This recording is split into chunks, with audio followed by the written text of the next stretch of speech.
Hola, Hola, ¿qué tal? què suposa per vosaltres este concert?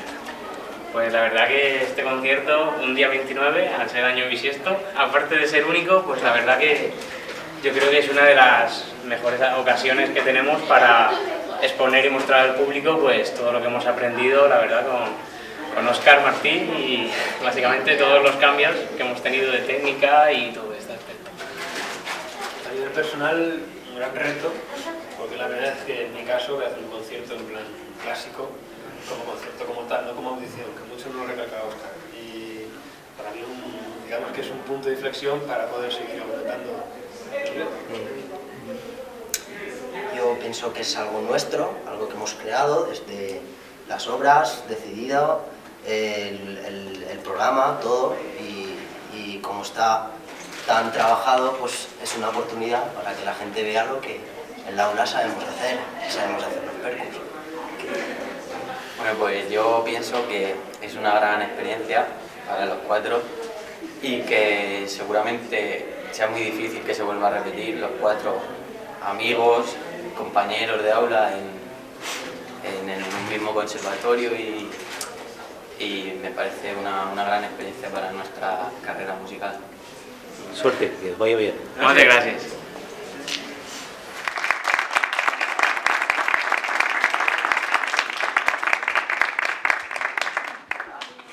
Buenas tardes. Antes de nada, agradeceros a todos por haber venido. Ya ven que está la mesa llena y nosotros estamos muy orgullosos de que estéis aquí, de que podáis ver nuestro trabajo y todo lo que hemos hecho, hemos trabajado en el aula y lo que queremos enseñaros. Sí, este se trata de un concierto muy nuestro, donde básicamente el programa lo hemos elaborado nosotros, nos han dado un poco de libertad sobre qué orden poner, cómo hacerlo, y básicamente, como pueden leer en los programas de mano, es un concierto muy potente, como se suele decir, o sea, con muchos ritmos, o sea, mucha fuerza, mucho carácter, mucho contraste, momentos de dualidad, y bueno, en el que esperamos que lo disfrutéis todos.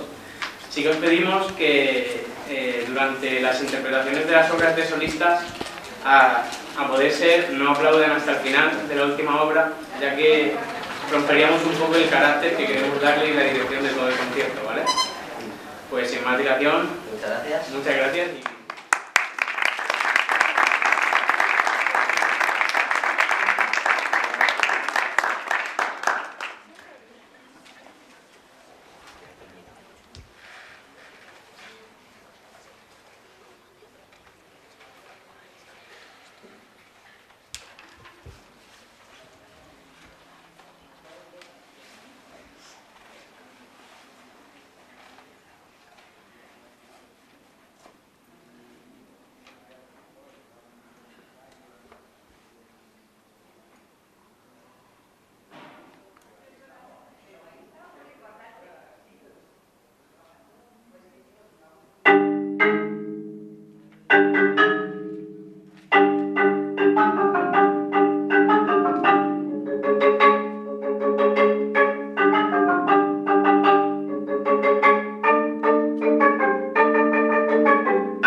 Bueno, hasta aquí la primera parte del concierto, que era, como hemos visto, conciertos de solistas. Vale, ahora viene una segunda parte, que vamos a tocar 3 alumnos de cámara. Voy a pasar a explicar un poco, más o menos, lo que habéis escuchado y habéis visto. Nuestro compañero David ha abierto el concierto con la danza de las brujas, en la marimba. ¿Vale? Es una obra de Kopetzky, extraída por el compositor. Se inspiró en cuadros de una exposición, que esto es una obra de Mussorgsky. La obra consta de 3 movimientos, el primero y el tercero ágiles, rápidos, de carácter enérgico, y el segundo es un vals. Es una obra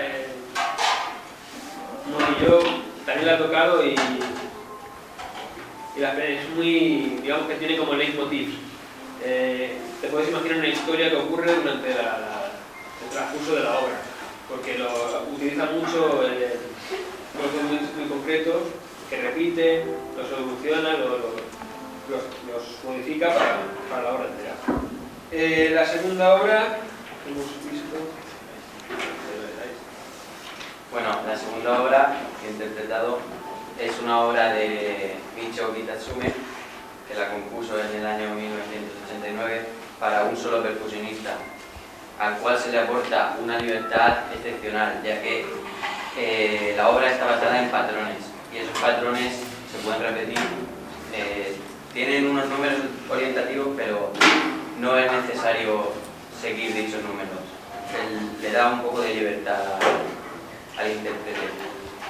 Y en esta obra podemos encontrar una estructura japonesa basada en un gran crescendo compuesto por pequeños crescendos, el cual llega a un clímax, un punto culminante, y a partir de ese clímax hay un gran decrescendo, pero no está compuesto por grandes pequeños decrescendos, sino por grandes crescendos. La siguiente obra la ha interpretado Rafa, se llama Wind in the Bamboo, es de Keiko Abe y es una transcripción de una improvisación suya. Es una obra Keiko Abe es japonesa, evidentemente, y podemos hablar de una bipolaridad, ¿vale?, en cuanto al carácter dualista, que busca una armonía perfecta entre estridencia y tranquilidad. Habréis visto que eso se da en la gran mayoría de obras que hemos tocado. Yo también he tocado una que se llama Vitesse, que ahora os comentaré, que es que busca la parte zen y la parte más enérgica de Occidente, por así decirlo. Son dos partes diferenciadas, chocan y evolucionan en la obra. En esta, en la Vitesse, y no.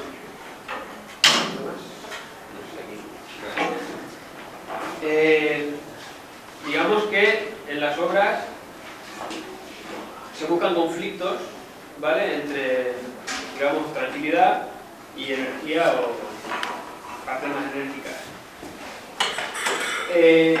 Luego viene yo he tocado Vitesse, que es de otra compositora japonesa, Aiko Miyamoto, la cual es alumna de Keiko Abe. ¿Vale? Keiko Abe es la compositora de la obra que ha tocado Rafa. Entonces, más de lo mismo. O sea, ella explica que en esta obra, que ha sido de multipercusión, busca eso, la lucha entre la cultura japonesa, el zen, por así decirlo, y la occidental, que es como más sinérgica, más nerviosa, y, como en la obra, mientras eso todo el motivo.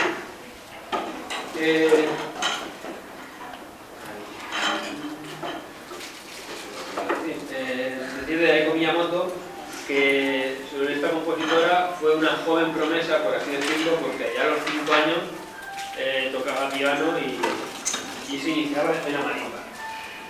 Estuvo en Francia también, estudiando ahí con maestros franceses, y actualmente es una de las compositoras japonesas que más, digamos, influyente en la música moderna, música actual.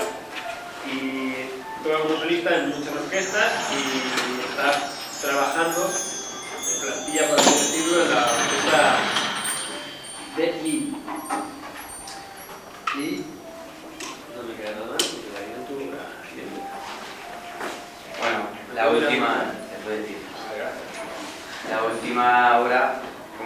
música que he interpretado Win Across Mountains, también de Keiko Abe. Es una obra para marimba solista, pero esta obra a lo largo de los años Keiko la ha ido evolucionando. Tiene una versión para 6 baquetas, un marimbista de 6 baquetas, una versión para 2 marimbas y otra versión para un ensemble. Al igual que la obra Winning de Bamboo Block, que ha interpretado Rafa, aquí encontramos un carácter dualista. Sigue también la estructura de la música japonesa y podríamos decir que se basa en diferentes patrones, pero elaborados entre sí y que juntos forman un gran núcleo. Con distintos pianos, distintas velocidades, etc. Y ahora paso a nombrar la obra que van a interpretar Andrés, Rafa y David, Trío Peruno, de Zicovi, que es una obra para 3 percusionistas escrita en 3 movimientos donde podemos apreciar una gran versatilidad de instrumentos, como podéis ver. Durante los 15 minutos que dura la obra, los 3 intérpretes alternan el discurso principal de entre todos los diferentes ritmos que aparecen en la obra. De ahí su nombre, Trío Peruno. Visualmente y musicalmente, el primer movimiento está dominado por un gran tambor grave que se coloca paralelo al suelo. Requiere que los 3 intérpretes toquen patrones simultáneamente o que se formen diferentes ritmos entre todos. El segundo movimiento contrasta la energía creada en el primero, de forma que esta vez con instrumentos cromáticos nos veremos sumidos en una gran sonoridad tranquilizadora. Por último, el tercer movimiento, apreciamos un cambio repentino de carácter y fuerza en la que las voces mezcladas con los sets de cada intérprete nos transmiten de nuevo la energía acumulada tras la obra. Y nada, os dejo con Trío Peruno. Bueno, antes de acabar, quería hacer mención a nuestro profesor Óscar Martí por su gran dedicación y esfuerzo y sobre todo paciencia que tiene con nosotros. Y nada, y de parte de los 4 agradecerle todas esas cosas.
Gracias.